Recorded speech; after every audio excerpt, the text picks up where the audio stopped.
Hello everyone! Welcome back to the channel.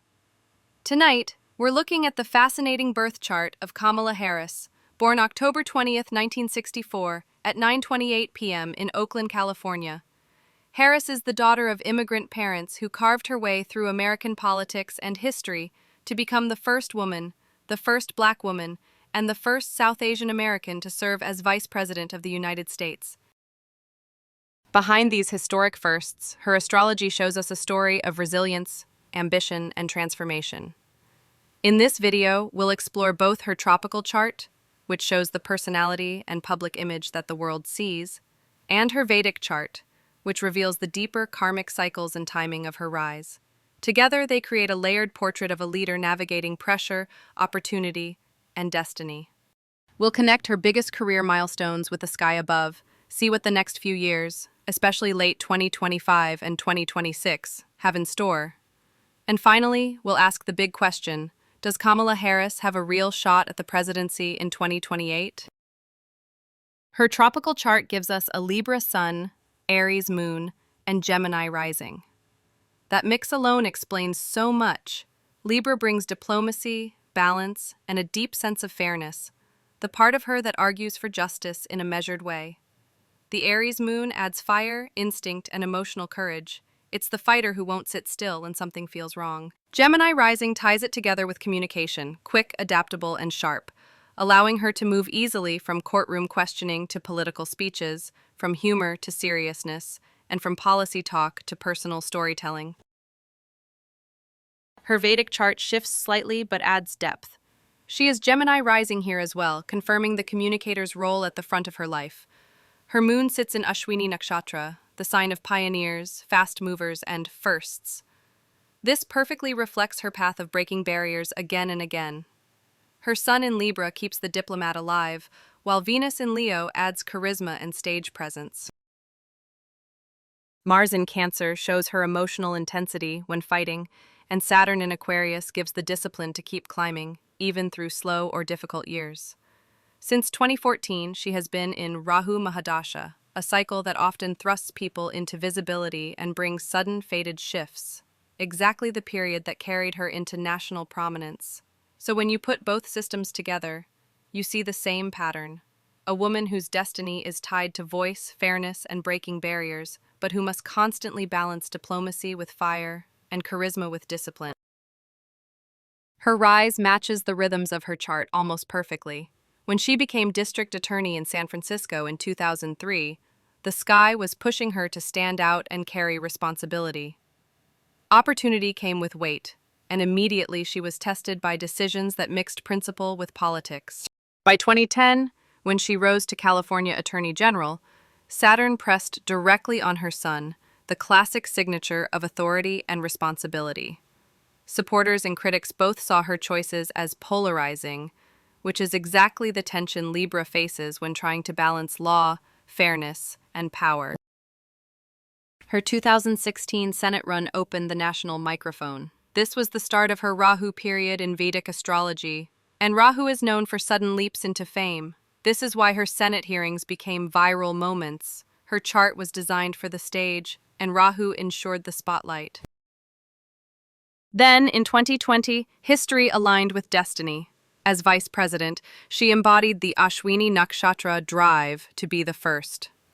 Her role was not just symbolic. She was the tie-breaking vote in a divided Senate, a position that fit perfectly with her Saturn in Aquarius theme of system reform and collective responsibility. By 2024, the astrology showed sudden turns. Eclipse seasons activated her sun-moon axis, her identity, and her emotional drive. The result was an almost fated storyline, rising to become the Democratic nominee, only to face a sharp electoral defeat. Eclipses give speed, but they also create volatility, and her chart lived out both sides of that coin. Her leadership style is courtroom logic with moral passion. She works best when the issue is clear, justice versus injustice, rights versus power. But when the problem is murky or allies disagree on the methods, she can lose some of her balance. Her chart shows that she thrives with a small, loyal inner circle rather than a noisy crowd of advisors. The risk for a Gemini chart is distraction, but her Saturn gives her the ability to refocus if she chooses. Emotionally, the Aries moon pushes her into conflict rather than away from it. That's an asset in the Senate or on a debate stage, but it requires rest and discipline in private life. Her chart's advice is very practical. Boundaries, rhythm, and simplicity make her message stronger. Looking ahead, late 2025 brings the beginning of a heavy but important cycle.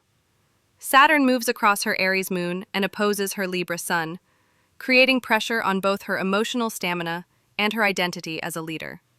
This is not punishment, it's the sculptor's chisel. These are the years where she will be forced to simplify, clarify, and sharpen her message.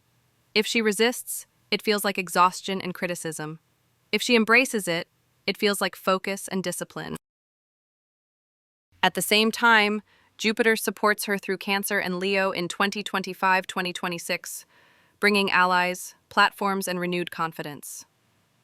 So, even while Saturn asks for pruning, Jupiter gives her the microphone to reach bigger audiences.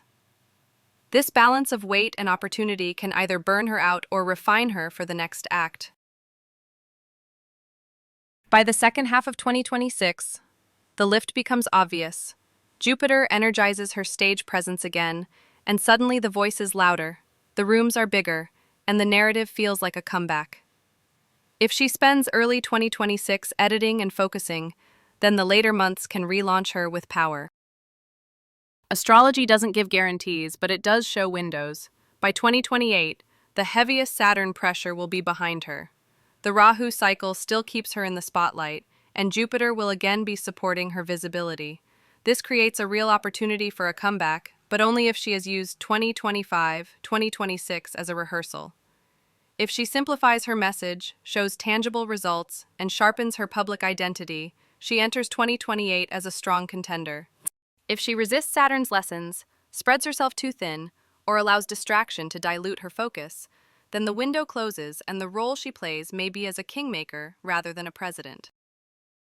Kamala Harris's chart is a pendulum between Libra's fairness and Aries' courage, carried by Gemini's voice and anchored by Saturn's discipline.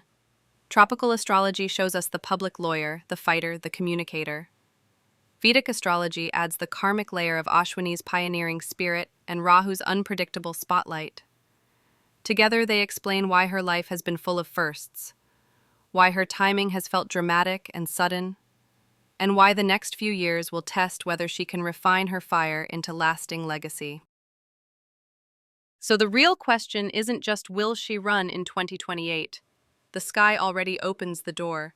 The real question is whether she will walk through with clarity, discipline, and the focus that Saturn now demands.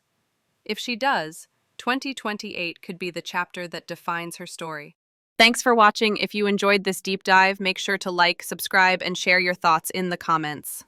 Is Kamala Harris preparing for a comeback, or is her greatest influence waiting in the role of a kingmaker for the next generation?